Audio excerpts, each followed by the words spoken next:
बड़ी खबर, 2 लाख से ज्यादा वोटों से डिंपल यादव ने जीत हासिल कर ली है। बीजेपी के जयवीर सिंह हार गए हैं चुनाव। मैनपुरी से बड़ी खबर, मौजूदा सांसद ही डिंपल यादव और फिर चुनाव मैदान में भी उतरी थी। 2 लाख से ज्यादा वोटों के अंतर से जीत, एक बड़ी जीत उन्होंने दर्ज की है। पिछला उपचुनाव उन्होंने जीता था मैनपुरी में और फिर यहां से चुनाव मैदान में थी, एक बार फिर जीत हासिल की है और 2 लाख से ज्यादा वोटों के अंतर से जीत हासिल हुई है। यानी कि समाजवादी पार्टी के पास इस बार खुश होने के बहुत सारे मौके हैं, खासकर उत्तर प्रदेश में।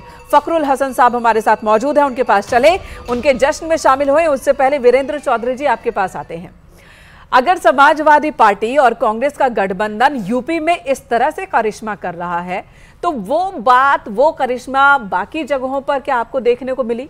बात अगर हम बिहार की कर लें, बात अगर हम किसी और प्रदेश की कर लें, बिहार में तेजस्वी ने जरूर डेंट किया, लेकिन बहुत ज्यादा नहीं। देखिए, बिहार में वही मेरा भी सवाल था जब आपके एक प्रवक्ता थे, उनसे मैं कर रहा था आपसे माध्यम से, कि बिहार में उसका असर बहुत ज़्यादा नहीं पड़ा। हाँ, ये सही है कि पिछली बार 40 में से 39 सीटें एनडीए को मिला था। और खास बात ये बताएं कि किशनगंज जो कांग्रेस को मिला था, अब की बार वो जेडीयू को मिल रहा है।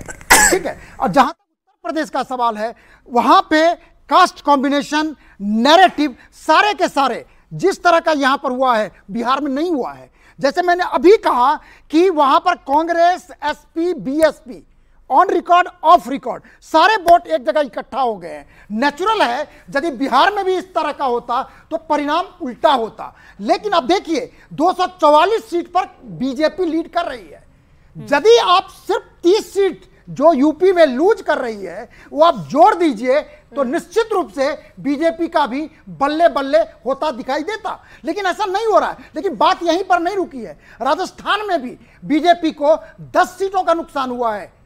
उसके बाद महाराष्ट्र में, जहां पर बीजेपी शिवसेना को 2019 में 41 सीटें मिली थी, अब की बार उनको सिर्फ 18-19 मिल रहा है। लेकिन स्टेट टू स्टेट मामला अलग दिखाई दे रहा है। बिल्कुल। और फखरुल हसन जी हमारे साथ लगातार जुड़े हैं, समाजवादी पार्टी के प्रवक्ता। फखरुल हसन जी, समाजवादी पार्टी और अखिलेश यादव एक तरह से गेम चेंजर साबित हुए। ना सिर्फ आपने एक बड़ी जीत उत्तर प्रदेश में दर्ज की है, बल्कि उसके साथ साथ ये भी कहा जा रहा है कि कांग्रेस, जिसको कहते थे कि उसका ग्राउंड पर कोई संगठन नहीं है, सफाई कार्यकर्ताओं ने, मतलब आप लोगों का जो टीम वर्क रहा, कांग्रेस और समाजवादी पार्टी साथ आकर, पूर्व में भी आपने एक्सपेरिमेंट किया था ये, लेकिन वो सफल नहीं रहा। लेकिन इस बार आप नतीजों की ओर है। हम पूछते रहे आपसे कि क्या रणनीति है, बताइए एनडीए से कैसे टक्कर लेंगे, और आप कहते रहे कि अपनी रणनीति हम आपको क्यों बताएं। आज तो बता दीजिए क्या रणनीति। देखिए आस्था जी, रणनीति वही है, पीडीए। हमने बार बार इस बात को कहा कि हम पीडीए रणनीति पे घोसी का विधानसभा चुनाव जीते हैं, और भारतीय जनता पार्टी उस बात को नकारती रही कि पिछड़े उनके साथ है। समाजवादी पार्टी ने 34 पिछड़े ओबीसी जातियों के वो प्रत्याशियों को मैदान में उतारा जो गैर यादव ओबीसी थे। 10 दलितों को हमने टिकट दिया। तो जो समाजवादी पार्टी का टिकट बंटवारा था वो हमारे पीडीए फॉर्मूले पे था। और फिर उत्तर प्रदेश की जनता में सरकार के खिलाफ गुस्सा था।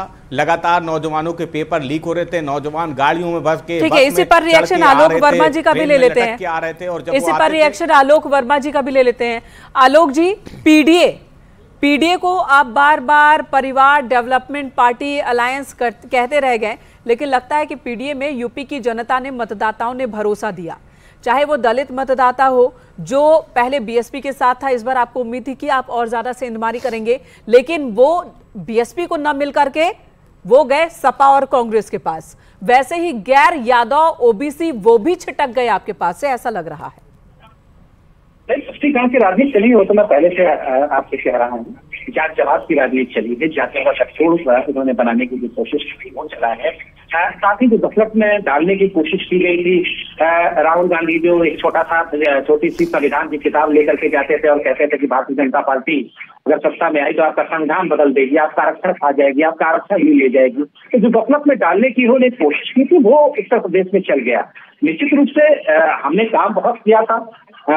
उत्तर प्रदेश में जो परिवर्तन है वो दिखाई पड़ रहा है, दृष्टिगोचर हो रहा है। कोई भी अगर सड़कों पर जाएगा तो शानदार सड़कें उत्तर प्रदेश में दिखाई पड़ती है। 2017 के पहले जिस तरीके के हालात उत्तर प्रदेश में थे कि रात में भी लाइट नहीं आती थी, दिन में भी लाइट नहीं आती थी, वो हालात उत्तर प्रदेश के बदले हैं। नए उद्योग यहाँ पर लग रहे हैं, मेडिकल कॉलेज खुले हैं।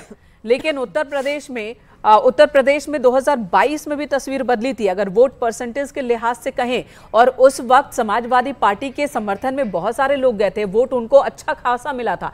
वो अलग बात है कि विधानसभा में वो जीते नहीं, सरकार आपकी बनी।